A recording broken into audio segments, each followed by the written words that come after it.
650 قوتابخانەی لە عێراق دروستەکرێن ئەمە ژمارەیەکی زۆرە بەڵام پشتگیرەمی کوردستانیتیانی ئەمە جێگەی پرسیارە لە ڕێگەی میوانەکەمانەوە بەڕێز سامان سیوەیلی کە گوتەبێژی وەزارەتی پەروەردەیە دەمانەوێت بزانین بۆچی ینی لەو ژمارە زۆرەی قوتابخانە بۆ هیچی بار هەرێمی کوردستان ناکە پشتگیرەمی کوردستانیتیانە بەڕێز سامان سیوەیلی گوتەبێژی وەزارەتی پەروەردە لە ستۆدیۆگەڵمانە کاک سامان بەخێر بەسەر چاوان بۆچی لەو ژمارەیە پشتگیرەمی کوردستانیتیانی ژمارەکە زۆرە بەڵێ سپاس بۆم دەرفەتە بێگومان ئەم هەنگاوەش پێشێلکاری ترە لەو زنجیرە پێشێلکاری کە حکوومەتی فیدرال عێراقی فیدرال بەرامبەر خەڵکی هەرێمی کوردستانی دەکات نەدەبوو پەروەردە بکەوتە چوارچێوەی ئەو پێشێلکاریانە پەروەردە تایبەتمەندی خۆی هەیە من حەزەکەم هەر بۆ زانیاری جەنابەت و بۆ بینەرانی خۆشەویستی ڕوونی بکەمەوە لە کابینەی بەڕێز مستەفا کاظمی شاندێکی وەزارەتی پەروەردەی هەرێمی کوردستان بە سەرۆکایەتی جەنابی وەزیری پەروەردە دکتۆر ئالان سەردانی بەغدامان کرد لەوێ یادداشتی فەرمیدایە بەڕێز مستەفا کاظمی کە 150 قوتابخانە لەو 1000 قوتابخانەی لە چوارچێوەی ڕێکەوتنامەی عێراقی چینی کراوە بە گوێرەی ڕێژەی دانیشتوان بۆ پارێزگاکانی هەرێمی کوردستان تەرخان کرێت و بە عەدالەت و بە دادپەروەریش بەسەر هەموو ناوچەکانی هەرێمی کوردستانە بە گوێرەی ڕێژەی دانیشتوانی ناو هەرێمی کوردستانی شێمەدا بەشمان کردبوو ئەوەماندایە جگەل لەوە داواکاریی ترمان هەبوو 191500 قوتابی پارێزگاکانی عێراق لە هەرێمی کوردستان دەخوێنن یعنی ئەگەر جایز بێ بەم تعبیرە بیڵین قوتابی عەرەب لە هەرێمی کوردستان دەخوێنن 191500 ئەم قوتابیانە لەکوێ دەخوێنن 121 باڵەخانەی ئێمە بەکاردەهێنن جگەل لەوەی بەشێکیشان خۆیان لە کەرەبان و لەوایان لە هەرێمی کوردستانەوەی خۆیانە بڵین بەڵام 121 باڵەخانەی ئێمەیان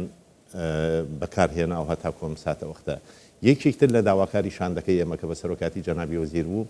ئەوە بوو بڕی 15 ملیار دینار تەرخان بکەن بۆ نۆژەنکردنەوەی ئەو قوتابخانەی لەبەرەوەی ئەو قوتابخانانە و 120 قوتابخانەی لەبەرەوەی لۆدێکی زۆریان لەسەرە بەڕێز مستەفا کاظمی بەڵێنی بۆ ئەوەی یەکەمدا کە ئەو 150 قوتابخانەی جێبکەنەوە لە ناو ڕێکەوتنامەکەیە لەو پلانی کە هەیەی عێراق بۆ ئەوەی 150 قوتابخانە بۆ هەرێمی کوردستان جێبەجێ بکرێت بەداخۆ تا کۆم ساتە وەختە بەڵێنەکان جێبەجێ نەکرد تەنانەت پارەکەشیان ڕەوانە نەکرد بۆ نۆژەنکردنەوە لە کابینەی بەڕێز دکتۆر محەممەد شیع سوودانی جارێکی تر شاندێکی وەزارەتی پەروەردە بە سەرۆکاتی جەنابی وەزیری پەروەردە چوینەوە بەغدا جارێکی تریش هەمان داواکاری سێهەمیشی هاتە سەر کە ئەویشەوە بوو داوامان کرد 10 ملیۆن لیتر لە نەوتی سپی بۆ قوتابخانەکانی هەرێمی کوردستان دابین کە حکوومەتی فیدرال بەتایبەتی بۆ ناوچانی کە زوو سەرمایە ڕوویان تێکا ئەوانە بەڕێز محەممەد شیع سوودانیش بە هەمان شێوە بەڵێنیدا هەرسێکی بخاتە بواری جێبەجێکردن بەداخەوە ئەویش ڕازگۆ نەبوو لەگە بەڵێنەکانیە پاشان ساڵی 2025 پارساڵ ڕاوێژکارێکی بەڕێز سوودانی هاتە هەرێمی کوردستان سەردانی وەزارەتی پەروەردەی کرد ئەو داوای ئەو سێ داواکاریەی کرد کە جارێکی تر بیباتەوە لەگە خۆی و کاری لەسەر بکە ئەوە چوینە ساڵی 2026 ئەوی جێبەجێ نەبوو بەداخەوە ئێمە هەمومان دەزانین یعنی کە حکوومەتی فیدرال تا کۆم ساتە وەختەوە لە هەموو کابینەکانی پێشوشانەوە کەرم کابینەیە لە هەموو کابینەکانی پێشوە بەڕاستی غەدرێکی گەورە لە سەمێکی گەورە لە خەڵکی کوردستانەکەن جۆرێک لە سزادانی هەرێمی کوردستان نیە سزادانە لە سەدا تۆ لە نەناردنی بودجەوە چەند ساڵە بودجە نانێرێ نزیک بە 10 ساڵە بودجە نانێرێ بۆ هەرێمی کوردستان لە دواخستنی موچە یعنی فەرمانبەرێکی هەرێمی کوردستان و فەرمانبەرێکی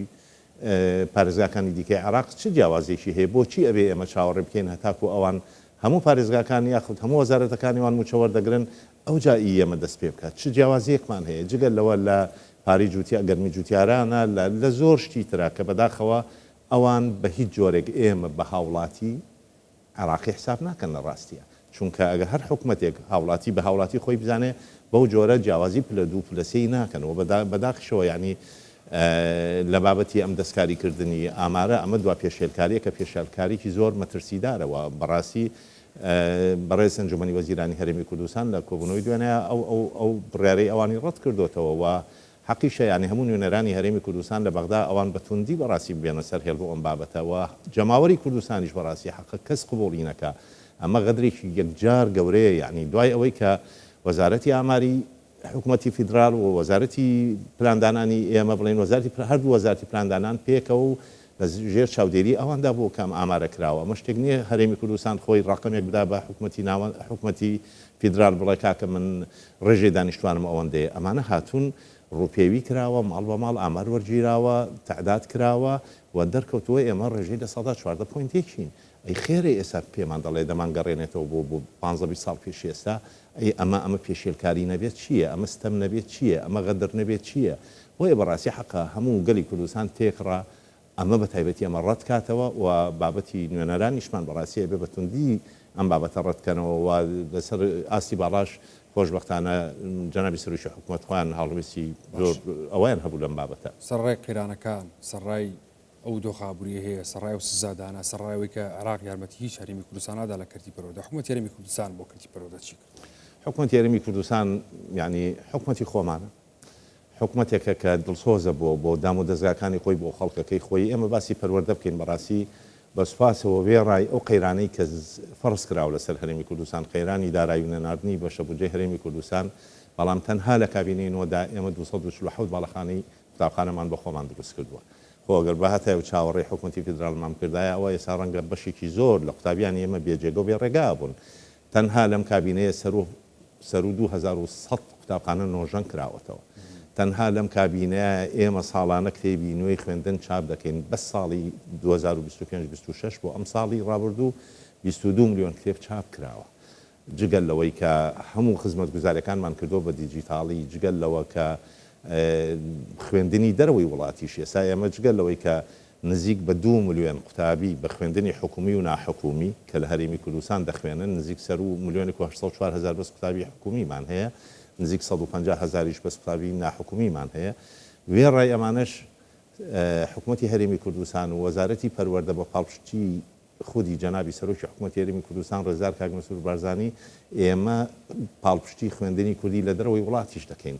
لە مانگی دەیە 8500 کتێبی زمانی کوردیمان بە شێوەزاری سۆرانی و بادینی ڕەوانەی ئەوروپا و ئەمریکا کردووە لە هەفتەی ڕابردووە پێش لە ڕۆژێک پێش ئێستا 6,000 کتێبمان بۆ یەکەم جار بە شێوەزاری کرمانجی واتە لاتینی چاپ کردووە و بەبار هەڵگر ڕەوانەی ئەوروپامان کردو بۆ 5 وڵات کە قوتابخانەی کوردستانی لێواتە ئێمە لە خەمی ئەوانیش داین جگەلەوە کۆرسی ئۆنلاینمان هەیە بۆ منداڵانی ئەوانە ئەو قوتابیانەی کە لە ئەوروپا ئەمریکا دەخوێنن یاخود نیشتەجێن ئێمە فێری زمانی کوردیان دەکەین ئێستا حالیان 2500 قوتابی بەشدارن لە کۆرسە ئۆنلاینەکانی ئێمەدا لەسەر ئاستی چل وڵات لە ئەمریکا لە ئەوروپا لە ئاسیا لە چەندی لە چل وڵاتە بەشداروانمان هەیە کە ئێمە لە ڕێی مامۆسایانی بەڕێزی خۆمان لە هەرێمی کوردستانەوە بە شێوەزاری بادینی سۆرانی کرمانجی وانەی زمانی کوردیان بە شێوەی ئۆنلاین پێدەڵینەوە بێلەوە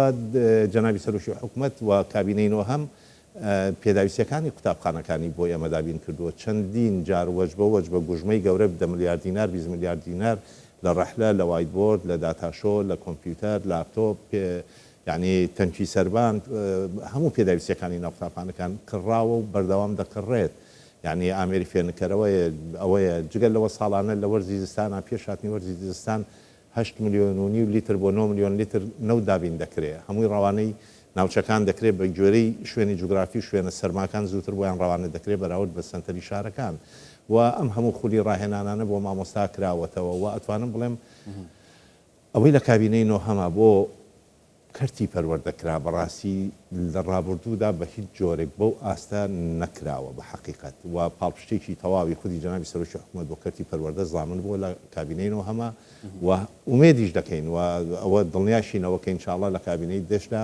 هەنگاوەکان زۆر زیاتر دەبن و خزمەت گوزارەکان زۆر زیاتر دەبن لە کەرتی پەروەردە بە دەرلەوەش تەنها لەسەر داهاتی ناوخۆ لەم قەیرانە داراییە لە کابینەی نۆهەما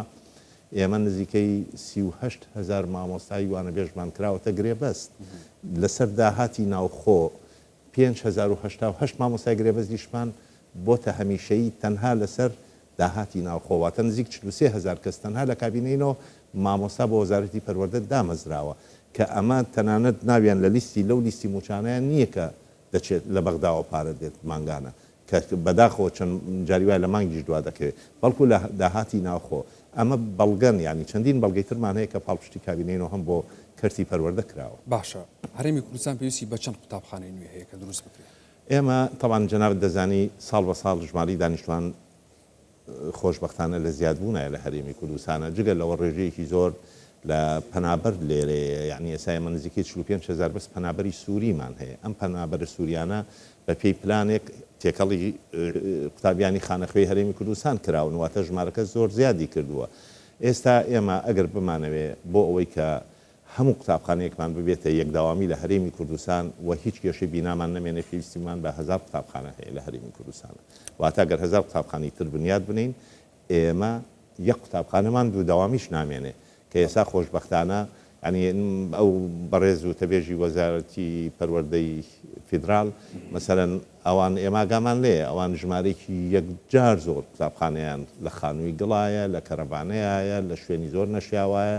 ژینکەکانیان ژینگەی قوتابخانەکانیان زۆر کۆنا زۆرێک قوتابخانەکان داڕماون نۆژەن ناکرێنەوە ڕەحلەیان نییە کتێبی نوێ چاپ ناکرێت ساڵانەوە کوی ئێمە یعنی ئێمە ئاگادارین و کۆنتاکتمان لەگەڵ وەزارەتی پەروەردەی فیدرال هەیە ینی جگەلەوە یعنی سیستەمی ئەلکترۆنی ئێستا ئەو سیستەمی ئێمە